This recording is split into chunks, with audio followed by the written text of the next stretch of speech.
The best birthday present you could give me would be to simply die and leave me alone forever." The words came out of my wife's mouth with a coldness that chilled my blood. We were in our own living room, surrounded by the remnants of the birthday party I had meticulously organized for her.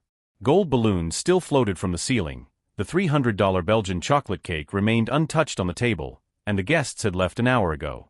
I held a small blue Tiffany box in my hands, the diamond necklace I had saved up for 6 months to buy. $2,500 I didn't have, but spent anyway, thinking I would see that radiant smile that made me fall in love with her 15 years ago. "My name is Joseph, I'm 52 years old, and I just found out that my wife, the woman for whom I sacrificed my career, my dreams, and practically my entire existence, considers my death the best gift she could ever receive." Victoria always had a sharp tongue, but this was different. It wasn't said in the heat of an argument or during a moment of stress. It was stated with the same calculated coldness she used when firing employees at the law firm where she worked as a senior partner. "Victoria," I managed to whisper, still holding the gift. "It's your birthday. I organized this party, invited your friends, prepared everything just the way you asked." She rolled her eyes and picked up a glass of red wine that cost $80 a bottle, another gift for me that was apparently not appreciated. "Exactly, Joseph. As always, you did exactly what I asked, like an obedient dog. But you know what I really wanted? Peace. Silence. A life without having to pretend I still care about you. 15 years of marriage. 15 years where I gave up my promising career as an architect to take care of the house, the household finances, and her every whim. 15 years financing her dreams while burying my own. The $1.2 million house we lived in? I made the down payment using my family inheritance. Her Mercedes in the garage? I financed it using my perfect credit. The trips to Europe she loved to post on Instagram? I planned every detail and paid every penny using the investments my father left me. As she looked at me with that icy contempt, a part of my mind began to function differently. Like an architect observing a building about to collapse, I began to see patterns I had ignored for years. The cruel jokes in front of friends. The ever-increasing financial demands. The way she treated me more like a personal assistant than a husband. "Are you serious?" I asked, my voice strangely calm. Victoria smiled, but it wasn't a warm smile. It was predatory. Completely serious. "You're a dead weight in my life, Joseph. You always have been. The only reason I'm still here is because divorcing you would be financially inconvenient at this point. If you're wondering how someone can be so cruel, believe me, I was too. And if you're enjoying following this story, don't forget to subscribe to the channel to discover other stories with impressive twists and turns." What Victoria didn't know at that moment, as she watched me with that malicious satisfaction, was that her words had just awakened something inside me that had been dormant for decades. A part of my personality that I had buried when I decided to be the perfect, devoted husband. But as she continued to sip her expensive wine, savoring every moment of my humiliation, I was already mentally accessing 15 years of financial documents, contracts, and little secrets that only I knew. After all, who really controlled all the family finances? Staying married to Victoria Phillips for 15 years was like building a house on quicksand. With each passing year, I sank a little deeper, until breathing became a constant struggle. She hadn't started out that way. When I met her in 2008, Victoria was an ambitious young associate at a corporate law firm. I was at the height of my career as an architect, having just won an award for an innovative residential project in Manhattan. We were the perfect 21st century couple, two successful professionals building a bright future together. The first warning sign came shortly after our wedding. "Joseph, honey," she said one morning over coffee in our newly renovated kitchen, "don't you think it would be more practical if one of us focused entirely on their career? My promotion to junior partner is practically guaranteed, and you've already proven your worth in the market." I was young in love, and naive enough to interpret this as a smart team plan. "That makes sense," I agreed, closing my laptop where I was reviewing plans for a new commercial project. "We can take turns. Once you're established, I'll come back full force." That later never came. Instead, Victoria began presenting a new emergency every 6 months. "I need a new wardrobe to impress corporate clients. You understand how important image is in corporate law. $15,000 in designer clothes. I need to do an executive MBA to accelerate my rise in the company. $80,000 in tuition that I paid for by working as a freelance consultant. Honey, you're so talented with numbers and organization. It would be a waste for you not to take care of our personal finances while I focus on my career. Gradually, I became the unpaid CFO of Victoria Phillips' life.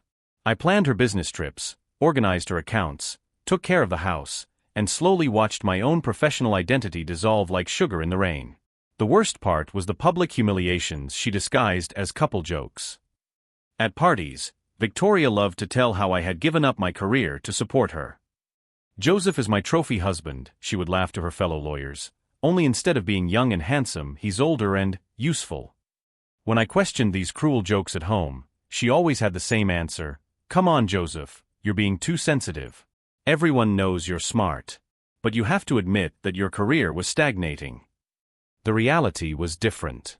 My career wasn't stagnating. I had voluntarily sacrificed it for love. And Victoria knew it. Over the past 3 years, her demands had become more absurd. When she wanted to renovate our $1.2 million home, I financed $300,000 in improvements using my family inheritance. When she decided she needed a car appropriate to her professional status, I financed the $80,000 Mercedes. With each new demand, Victoria used the same emotional strategy. First, seduction. "You're the only man who really understands me, Joseph. With you, I can be vulnerable." Then subtle blackmail. "I thought we were a team. But if you don't support my professional goals." And finally, if I hesitated, came the low blow: "Maybe you're feeling insecure because you no longer have a career of your own. I understand, honey. It must be hard to see your wife thrive while you..." Each time, I gave in. Not out of fear, but out of genuine love and the naive hope that one day she would recognize my sacrifices with gratitude instead of contempt. What broke me completely wasn't the public insults or the financial demands. It was realizing on her birthday that night that Victoria didn't see me as a partner, a caregiver, or even a human being. To her, I was simply a convenient tool, useful when she needed something, disposable when she didn't. "You're a dead weight in my life, Joseph." The words echoed in my mind as I stood in the living room, surrounded by the wreckage of the party that had cost me $4,000 of my own money. But as Victoria climbed the stairs to the bedroom, probably to call some friend and complain about how her pathetic husband had ruined her birthday, something fundamental changed inside me.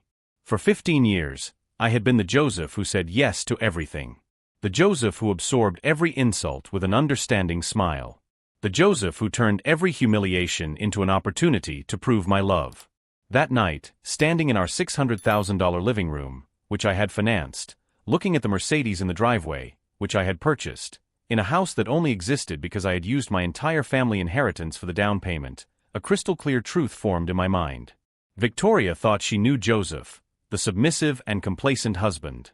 She was about to meet Joseph, the architect, someone who had spent decades designing complex structures, calculating stress points, and knowing exactly where to apply pressure to make anything collapse. In the 3 days following her birthday, Victoria decided that my humiliation had been merely an appetizer. It was as if her cruel words had awakened something sadistic within her, and now she wanted to savor every moment of my apparent emotional destruction. On Monday morning, I woke up to the sound of her laughter echoing from the kitchen. I went downstairs and found her on the phone with her younger sister Rebecca, speaking loudly enough to ensure I heard every word. "No, Becca, you don't understand," Victoria laughed as she stirred her $15 morning coffee, specialty beans I ordered monthly. "I literally told Joseph I wanted him to die, and he just stood there like a stray dog. He didn't react, he didn't yell, he just accepted it." I pretended to be busy checking emails on my laptop, but every word pierced my soul like a hot needle. "I know it sounds cruel, but Becca, you have to understand, I carried this man on my back for 15 years. He was a failed architect when we got married, and I turned our life into what it is today. The house, the car, our social status. All of this is the result of my work, my intelligence." The distortion of reality was so absurd that I almost laughed out loud. Victoria had completely rewritten our history, casting herself as the hard-working heroine and painting me as a lazy parasite. "Of course he got comfortable," she continued, now pacing the kitchen like an executive giving a presentation. "Why would he strive for a career when he can just live off me? It's easier to pretend to be the devoted husband while I pay all the bills." I closed the laptop harder than I intended. The sound echoed through the kitchen, but Victoria just looked at me with that condescending smile and continued her conversation. "He's getting angry because he knows I'm telling the truth," she whispered dramatically into the phone. "Joseph never had any real ambition. That's why his career as an architect never took off. Lack of drive, you know? Some men are born to lead, others are born to, well, to be what he is." At that moment, something inside me died for good. It wasn't love that had died on our anniversary night. It was the last spark of hope that maybe, just maybe, we could save our marriage. But at the same time, something new was born. A calculated coldness I hadn't felt since my days as a competitive architect, when I had to analyze complex structures and find flaws that other architects had missed. I went up to my office, the only space in the house that Victoria considered mine, because it was where I took care of all her administrative needs, and started doing something I hadn't done in years. I started designing. Not a building this time, but something much more intricate, the controlled demolition of a life built on lies and manipulation. I opened an encrypted file on my computer, something I had created years ago during my days as a forensic architect, when I investigated structural flaws in buildings. It was an old habit, always document everything, always keep detailed records. For 15 years, without even realizing it, I had been the accountant, personal assistant, financial planner, and unofficial documentarian of Victoria Phillips's life. And meticulous documentarians keep evidence of everything. I began to compile it. Every questionable bank transfer she had made. Every fraudulent tax deduction she had suggested during our annual returns. Every lie she had told clients about working hours when she was actually at the spa or shopping. What I discovered surprised even me. Victoria wasn't just cruel, she was criminal. For 3 years, she had been overcharging corporate clients, creating fictitious consulting hours that never happened. Over $250,000 in fraudulent charges that went unnoticed because I myself organized and sent the invoices, following her detailed instructions that I now understood to be deliberately misleading. But that was just the beginning. On Wednesday, Victoria took her campaign of humiliation to the next level. She organized a spontaneous dinner with 6 of her most influential co-workers, without telling me until 2 hours beforehand. "Joseph dear," she said in that sweet venomous voice I now recognized as her favorite weapon, "I need you to prepare an impressive dinner for tonight. Some important people from the office are coming. You don't mind, do you? After all, cooking is one of the few things you're actually good at." 6 people. 2 hours notice. She knew exactly what she was doing. But for the first time in years, instead of feeling panic or frustration, I felt scientific curiosity. Like an engineer observing a stress test, I wanted to see exactly how far Victoria was willing to push me. "Sure," I replied with genuine calm. "What kind of impression do you want to make on them?" Victoria seemed momentarily surprised by my calmness, but quickly regained her arrogance. "Show them that even though you're, well, you know, professionally limited, at least you're good for something domestic." I prepared a $1,200 dinner. Imported lobster, $400 bottle wines, handmade desserts that took 3 hours to prepare. All paid for with our joint account, which was actually 90% funded by my invested inheritance money. During dinner, Victoria introduced me as my husband Joseph, who takes care of the house, as if I were domestic staff rather than a partner. Each guest greeted me with that awkward politeness reserved for people considered socially irrelevant. "Victoria told us you used to work in architecture," commented Marcus, a senior partner at the firm, clearly trying to be polite. "It must be interesting to have more time for other activities." "That's true," Victoria interrupted before I could respond. Joseph discovered he didn't have the temperament for the competitive corporate world. Some men simply prefer more sheltered environments. She served dessert while recounting a completely fictional version of how she saved our financial situation when my career failed. According to her narrative, she had heroically taken on all financial responsibilities when I collapsed under professional pressure. The guests politely agreed, some even expressing admiration for Victoria's generosity in taking care of a husband who couldn't adapt to the modern world. As I cleared the dishes in the kitchen, Victoria had made it clear that this was my responsibility. I heard Marcus ask quietly, "Does he at least contribute financially in some way?" "Oh, of course," Victoria replied with a musical laugh. "Joseph is very organized with paperwork. He takes care of all our tax documentation, bank files, that sort of thing. It's like having a very dedicated home accountant. Home accountant. 15 years of marriage, and I had become the home accountant. But while Victoria savored every second of my public humiliation, something extraordinary was happening in my mind. Like a puzzle falling into place after years of disorder, I began to see patterns I had missed when I was too emotionally invested to see clearly. Victoria wasn't smart enough to orchestrate the financial schemes I discovered in the files on her own. Someone was helping her. Someone with specific knowledge of tax law and corporate accounting. And that person had made a fundamental mistake. They assumed that the home accountant would never analyze the documents with a professional eye. But I wasn't just a home accountant. I was a forensic architect with 2 decades of experience in detecting structural and financial fraud. And now, for the first time in years, I had a reason to use those skills. On Thursday morning, while Victoria was getting ready for another challenging day at work, I made a call I hadn't made in 3 years. "David Chen Architects," answered a familiar voice. "David, it's Joseph Richardson." Silence on the other end of the line. "Joseph? Man, how long has it been? 3 years? 4? How are you?" David had been my business partner before I gave up my career to devote myself to marriage. He had continued to grow our former company and now ran one of the most respected forensic architecture firms on the East Coast. "I'm fine, David. Actually, I need a favor. Do you still consult on corporate fraud investigations?" "Sure. Why? Are you thinking of getting back into the market?" I looked out the kitchen window, watching Victoria kiss her own reflection in the Mercedes rearview mirror before leaving for work. "Something like that," I murmured. "I need you to look over some documents. I have reason to believe there are serious irregularities at a law firm here in town. Can I send you the files today?" "Joseph," David lowered his voice. "Is this about Victoria's office?" All these years, I had assumed my former colleagues saw me as Victoria described me, a failure who gave up under pressure. But the genuine concern in David's voice told me otherwise. "What do you know, David?" "Joseph, there have been rumors in the market for over a year. Nothing confirmed, but people are asking questions about the billing practices at Phillips and Associates. If you have access to internal documentation, it could be exactly what some people are waiting for to take action." I hung up the phone with a feeling I hadn't experienced in years: purpose.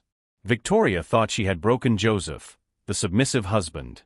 But she had just awakened Joseph Richardson, forensic architect specializing in controlled demolitions. And unlike the buildings I used to tear down, this time it would be personal. The next 3 days were the most productive I'd had in years. While Victoria left for work each morning, too proud of her latest humiliation to suspect anything, I transformed myself back into the forensic architect I once was. David Chun had received my files on Thursday night and called me on Friday morning, his voice tense in a way I hadn't heard in years. "Joseph, man, this is an atomic bomb," he whispered into the phone. "You have documentation of systemic corporate fraud going back 3 years. Fictitious charges, fraudulent tax deductions, coordinated overbilling. This isn't just about firing someone, it's about federal criminal charges." I felt a cold satisfaction spreading through my chest. "Go on. There's more." I cross-referenced the data you sent with some clients who have approached our office in recent months. 3 different companies have hired investigations into irregularities in billing by Phillips and Associates. No one was able to prove anything because they didn't have access to the internal files. And now they do. Now they do. Joseph, if you allow me to share this information with the right investigators, Victoria won't just lose her job. She'll face federal charges that could result in 15 years in prison. 15 years.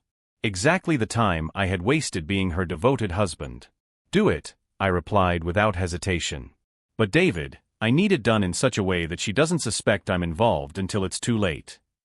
I can coordinate for the investigations to be initiated by external sources. The aggrieved clients who are already investigating, the Department of Justice, the Bar Association. When everything converges, it will look like it was discovered independently." After I hung up with David, I began the second phase of my plan. If Victoria wanted to reduce me to a house accountant, then that was exactly what I would use against her. For 15 years, I had been responsible for every aspect of our personal finances.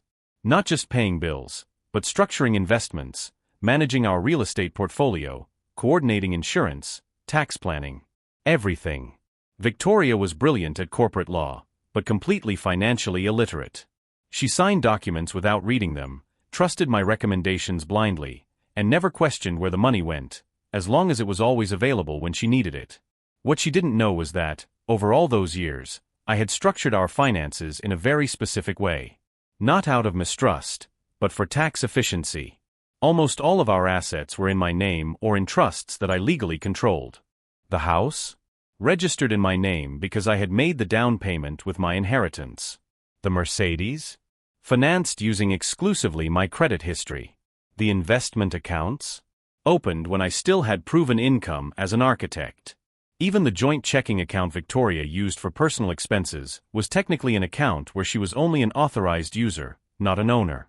On Monday, while Victoria was at the office probably planning her next public humiliation, I visited our personal accountant, Harold Greenberg. "Joseph," he greeted me with a mixture of surprise and pleasure. "It's been a while. How can I help you today?" "Harold, I need to review the structure of our accounts and investments. Victoria and I are reevaluating our financial planning." For 2 hours, Harold helped me map out exactly where we stood financially. The picture was even more favorable than I had imagined. Of the $2.4 million in liquid assets, only $300,000 was in truly joint accounts. The rest was in my name or in investment vehicles where I was the sole authorized signatory. "A very smart structure," Harold commented, reviewing the documents. "You have great tax protection and management flexibility. Victoria must feel very confident knowing that you take such good care of the family finances." "She always said I have a knack for it," I replied, signing some review forms.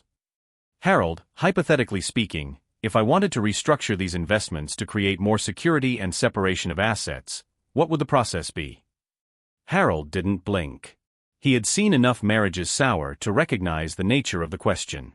Hypothetically, it would be a matter of a few weeks of documentation. Since most of the assets are already structured correctly, it would be more of a reorganization than an actual transfer. The affected person would probably only notice when they tried to access specific accounts. And how long would it take that person to realize they could no longer access certain accounts? It depends on the person's spending habits. If they don't check statements regularly and mainly use credit cards for everyday expenses, it could take months. On Tuesday, I visited our family lawyer, Margaret Torres, who had prepared our will 5 years ago. "Joseph, how nice to see you," she said, inviting me to sit down in her elegant office. "How is Victoria? I hear she was recently promoted." "She's doing very well, thank you.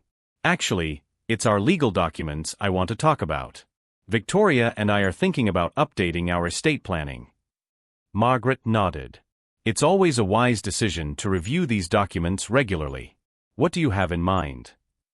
"Well, considering that Victoria has a much riskier career than I do, dealing with high-value corporate litigation, we're wondering if it wouldn't be prudent to create more asset protection." It was a partial lie wrapped in genuine concern. Victoria's work did indeed involve significant legal risks that, I now knew, were much greater than she admitted. "That makes perfect sense," Margaret agreed. "Corporate lawyers face considerable exposure to malpractice lawsuits. We can structure trusts and asset separation that would protect the family in the event of litigation directed specifically at her." For an hour, Margaret outlined a legal strategy that would essentially shield all of our key assets from any lawsuit or investigation directed specifically at Victoria. Ironically, it would be the perfect protection against exactly the legal problems she was about to face. If you are following this journey of rebuilding and want to see more stories of people who found the strength to fight back in difficult times, remember to subscribe to the channel. On Wednesday evening, Victoria came home feeling particularly pleased with herself. She had apparently landed an important new corporate client and was celebrating with a $200 bottle of champagne, paid for, of course, with our joint account. "Joseph dear," she said in that condescending voice I now recognized as her favorite weapon, "I hope you had a productive day doing, well, whatever it is you do during the day." "I take care of our finances, mainly. I set up some meetings with our advisors to optimize our investments." Victoria waved vaguely, clearly uninterested in details about money she automatically considered available for her whims. "How dedicated you are," she murmured, focused on her phone. "By the way, I'll need $50,000 next week." I found an incredible investment opportunity. A friend is opening a second office and needs startup capital. $50,000. No discussion, no details, not even looking at me as she made the request. As always, it was an order disguised as a request. Sure, I replied calmly. I'll take care of it. For the first time in 15 years, the answer wasn't true. Victoria smiled with that predatory satisfaction that I now understood completely. To her, my immediate acquiescence was proof of my continued subservience. Evidence that, no matter how cruel she was, I would always be available to serve her interests.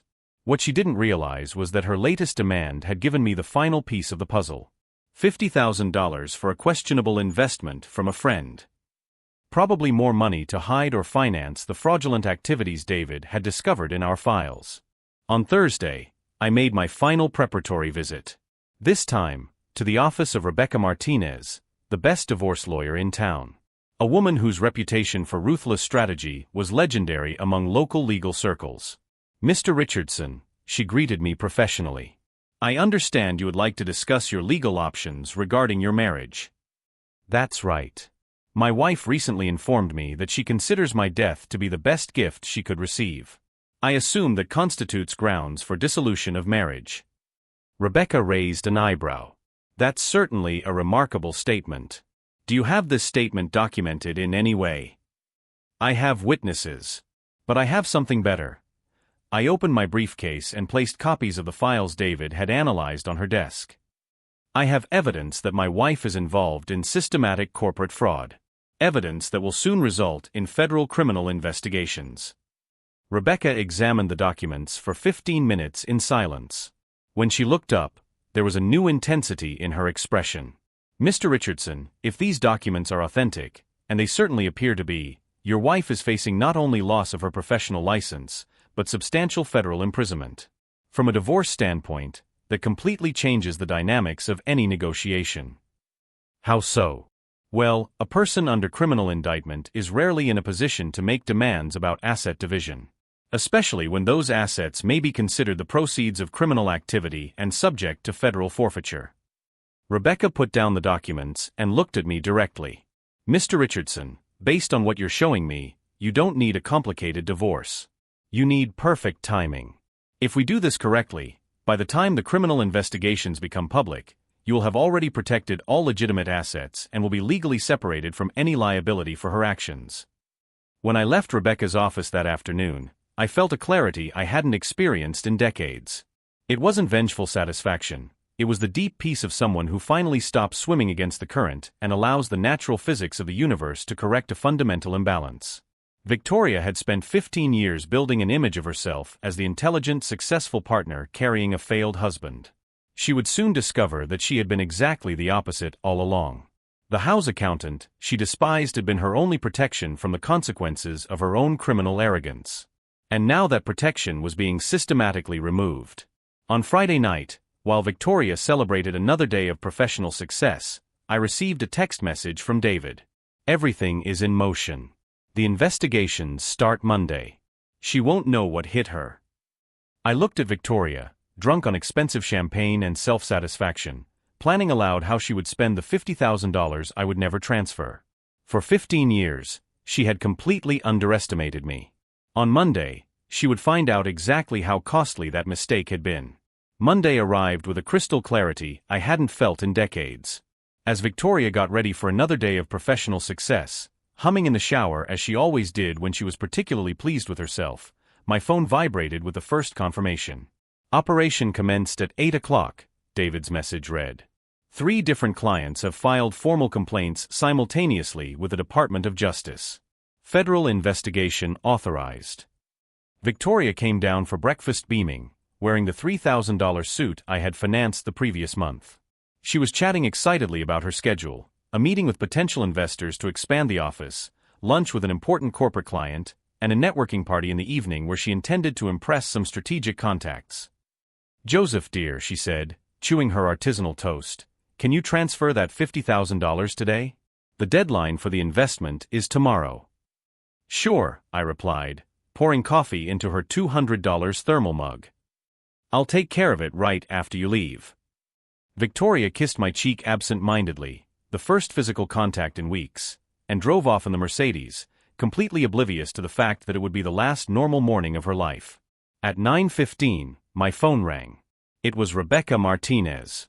"Joseph, I just got an interesting call from the federal prosecutor's office.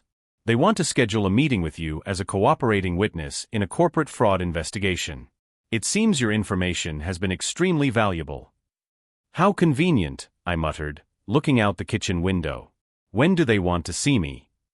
"Today at 2 o'clock. I also suggest we expedite the divorce proceedings. Based on what is about to happen, Victoria will not be in a position to contest our division of assets." At 10:30, I began to implement Phase 2. I called our primary bank and requested the closure of all accounts to which Victoria had access. As the legal owner of most of these accounts, the process was simple and immediate. "Mr. Richardson," the manager confirmed, "the accounts have been frozen as requested. Ms. Victoria will no longer be able to make transactions until you resolve this matter legally." Next, I canceled all supplemental credit cards. The Mercedes, financed solely in my name, would be picked up on Thursday. The life insurance I had been paying for 15 years was cancelled. Even the gym membership where Victoria did Pilates 3 times a week was terminated. At 11:45, David called with an exciting update. "Joseph, man, it's happening faster than we expected. They got a court order to review all the files at Phillips and Associates. Victoria is currently being informed that she cannot leave the office until the preliminary investigation is complete." I laughed for the first time in weeks. "How is she reacting?" According to my source on the inside, she started out screaming about incompetence and misunderstandings, then tried to call personal lawyers, but apparently none of them want to be associated with the case. Word spreads fast in legal circles. At 12:30, I received the call I had been waiting for 15 years. "Joseph?" Victoria's voice was unrecognizable, high-pitched, desperate, broken. "Joseph, you need to come here right now. Something terrible has happened. There are federal investigators in my office, and they're saying there are irregularities in our billing. It's an absurd misunderstanding, but I need $50,000 immediately for a lawyer." "Wow," I replied with genuine calm. "That sounds serious. But Victoria, there's a small problem. I can't transfer the $50,000. "Why not?" "Joseph, it's an emergency." "Because I closed all our accounts this morning." There was absolute silence on the other end of the line. "What did you say?" Her voice was a venomous whisper. "I closed the accounts, canceled your cards, and handed over all our financial documentation to the FBI as evidence in their investigation of corporate fraud." The sound that came out of the phone was not human. It was a primitive scream of rage and despair that echoed through the empty kitchen. "You did what?" Victoria was screaming so loudly that I had to hold the phone away from my ear. "You can't do that. I will destroy you." "Actually, I can and I did. You see, Victoria, while you spent 15 years treating me as your house accountant, you overlooked one important detail. House accountants have access to all financial documents. And forensic accountants know exactly how to detect fraud." I heard the sound of things being broken in the background. "Every penny you stole from your clients, I documented. Every fictitious charge, every fraudulent deduction, every suspicious transfer, all meticulously recorded and handed over to the appropriate authorities this morning." "Joseph," her voice was now calculatedly dangerous. "You don't understand. If you destroy me, you destroy yourself too. Our assets, our house, our life, all of it will disappear." "Our assets." I laughed genuinely. "Victoria, you've never bothered to read a single financial document in 15 years. 90% of our assets are in my name, protected in trusts you didn't even know existed. The house you think is ours? It's mine. The car you drive? Financed in my name. The investment accounts? My signature alone." The silence stretched on so long that I thought she had hung up. "You can't," she whispered finally. "You love me. You've always loved me, even when I was cruel. You wouldn't do this to someone you've loved for 15 years." It was the first sign of real vulnerability she had shown since her birthday. For a second, I almost felt sorry for her. Almost. "Victoria, you're right. I loved you for 15 years. But on the night of your birthday, when you said your greatest wish was for me to die, something inside me really did die. The Joseph who loved you unconditionally disappeared at that moment. Joseph, please, she was crying now for real. I was drunk, frustrated with work. I didn't mean it.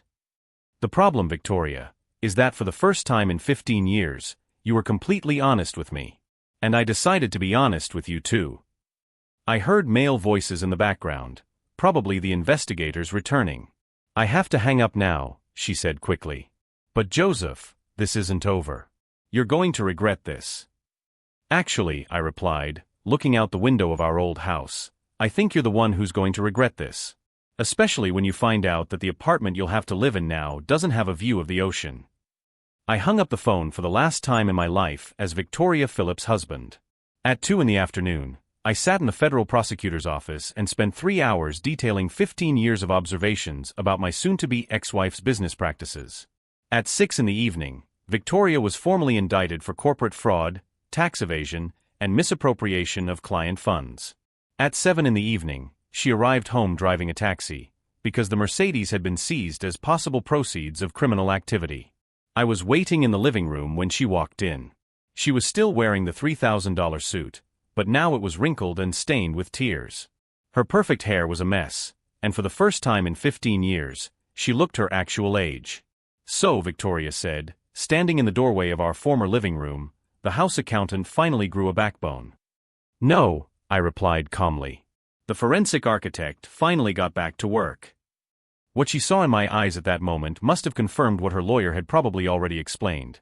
There was no negotiation possible, there was no turning back, and there was no salvation coming from a husband who had spent his entire life being her financial doormat.